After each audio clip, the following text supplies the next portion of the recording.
Graça e paz, irmãos, da parte de Deus, amém? Aqueles que estão me acompanhando aí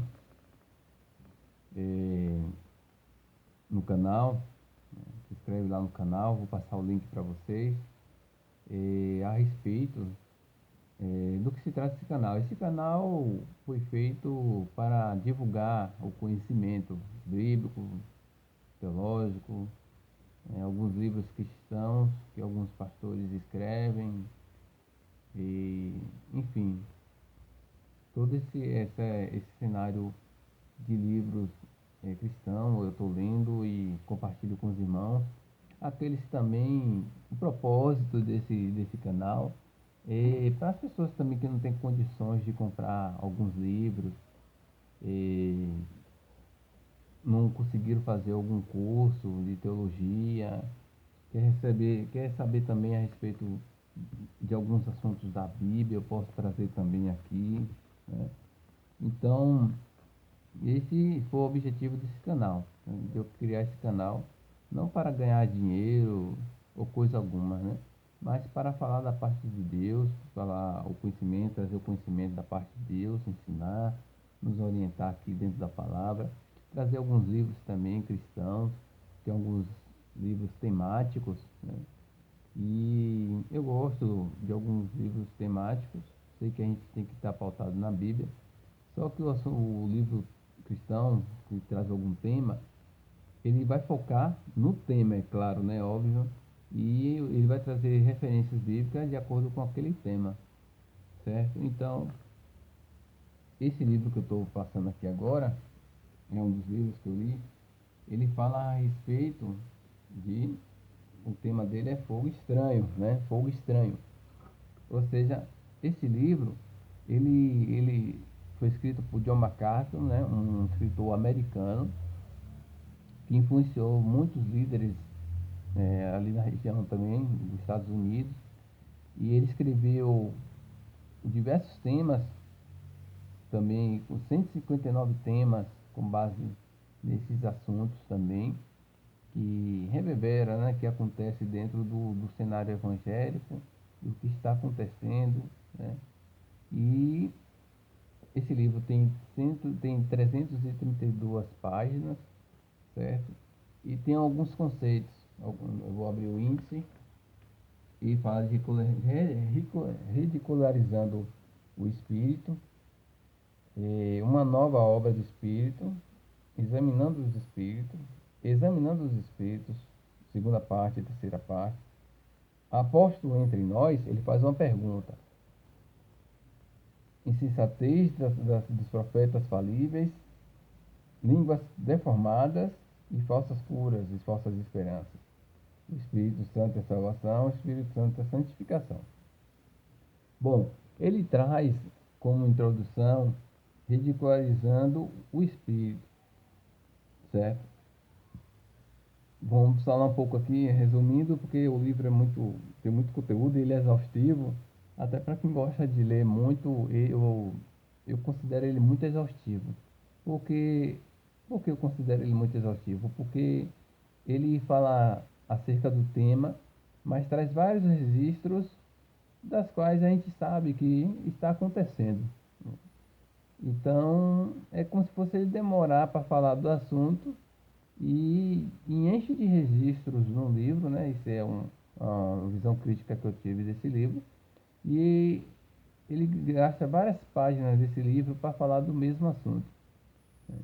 Quem sabe que estamos no tempo da apostasia. E no tempo da apostasia, muitos se apostatarão da fé e dando ouvido a doutrinas de demônio. Então, muitas pessoas estão dizendo que é Deus, que é Deus, que Deus está falando, que Deus está falando, que Deus me disse, Deus me falou. E na verdade não é. É o espírito enganador. Quem é o enganador? Satanás. Que estava lá no jardim do Éden. Certo? Então vamos lá. Então ele trata muito desse assunto, das manifestações pentecostais, o que aconteceu no cenário pentecostal, carismático, por assim dizer. Ele usa dois cenários, o cenário pentecostal e o cenário pentecostal carismático, aquele que começou a se manifestar também dentro da Igreja Católica, certo?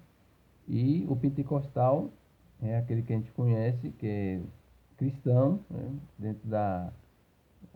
dentro de algumas congregações. E aí ele traz registros é, desse ridicularizando ao espírito de essas manifestações que aconteceu lá naquela época, que aconteceu, que a gente sabe até hoje nos Estados Unidos, o Benny Hinn, por exemplo, né, e outros pastores que tomaram as congregações, trazendo essas manifestações, essas novas manifestações do Espírito Santo, que entre aspas, né, ele diz que é o Espírito Santo. E essas linguagens, essas línguas também, né, que ele já tem um conceito, o John MacArthur ele já tem um conceito que fala a respeito dessas línguas estranhas, entre aspas, né, ele coloca entre aspas, porque ele vai trazer um conceito também do que é línguas estranhas. O autor, pelo autor, ele acredita, dentro do contexto bíblico em Atos, por exemplo, em Atos 2, que ali eram línguas estrangeiras, né? E, e lá em Coríntios também, quando o apóstolo Paulo ele vai falar que temos que falar em línguas, que haja é o que? Intérprete. Então ele fala assim, mas a interpretação é interpretar na linguagem do contexto onde a pessoa vive. Por exemplo, ele fala, se um inglês vier falar aqui no português, tem que ter algum tradutor para que o português, as pessoas que entendem o português, entender que o inglês está falando, certo? Então ele vai trazer esse conceito com base no contexto de Atos 2, de Joel, né? Então ele vai trazer esse contexto falar sobre línguas e lá em Coríntios também, né? Que era a igreja tirada da igreja espiritual, mas só que era carnal, certo? Então, esse radicalizando o espírito, ele começa a falar de manifestações que acontecia e acontece dentro do cenário pentecostal, onde as pessoas dizem que é o Espírito Santo, né? Ficar caindo, se estribuchando, dar salto, pulos, essas coisas que a gente vê dentro do pentecostalismo, né?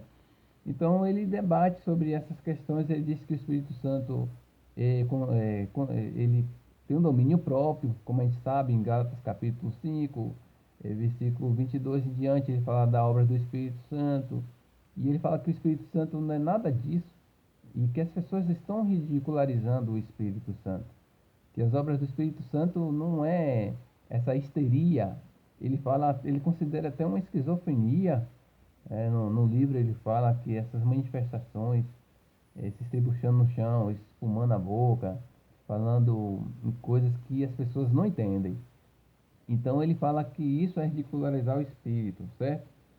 Numa nova obra do Espírito, ele pergunta, no segundo tópico, ele pergunta, será que é obra do Espírito Santo? Essas manifestações, ele traz